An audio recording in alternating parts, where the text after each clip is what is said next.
In this segment, we're diving into two deeply harmful parenting tactics: shaming and guilt tripping. While these behaviors might be rooted in a parent's own past or intentions of control, they can have lasting impacts on a child's self-esteem, mental health, and future relationships. By breaking down the motivations behind these tactics and their impact, we can gain insight into healthier approaches to communication and discipline. 1. What is shaming? Shaming occurs when a parent uses embarrassment, humiliation, or comparisons to manipulate a child's behavior or emotions. Common shaming phrases include, "You should be more like your sibling," or "I can't believe you would do something like that." Shaming not only focuses on a child's mistakes, but also chips away at their core self-worth, often leaving scars that last into adulthood. Examples of shaming: labeling the child as bad, lazy, or worthless; mocking or mimicking the child's behavior to make them feel embarrassed; publicly calling out mistakes or failures in front of family or friends. Why parents shame?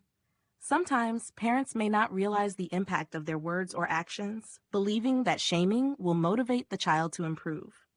In other cases, they may be repeating patterns they experienced growing up, unaware of how damaging these tactics are. Sana 2. What is guilt tripping? Guilt tripping is a way of making a child feel responsible for their parents' emotional state or actions. Instead of teaching responsibility, this tactic fosters guilt and self-doubt, making children feel unworthy or overly responsible for things beyond their control. Examples of guilt tripping: saying, "After all I've done for you, this is how you repay me?" Using phrases like, "I guess I'll just do it myself since no one wants to help me." Making a child feel guilty for normal desires or mistakes, like needing time for themselves. Why parents guilt trip? Guilt tripping may stem from a need to feel valued, control the child's actions, or to cover up their own insecurities and struggles.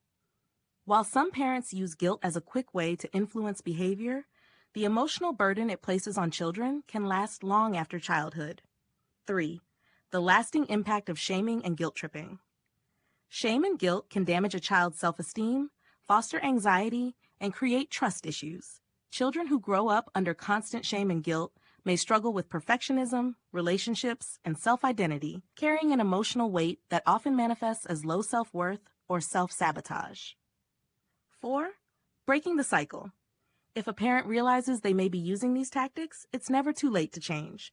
Communication rooted in respect, empathy, and understanding fosters resilience and self-confidence in children. Replace shaming with encouragement. Instead of focusing on failures, highlight strengths and encourage growth. Swap guilt for responsibility. Use I statements to express needs without assigning blame. Instead of "you never help around here," try "I would really appreciate your help with this." Conclusion.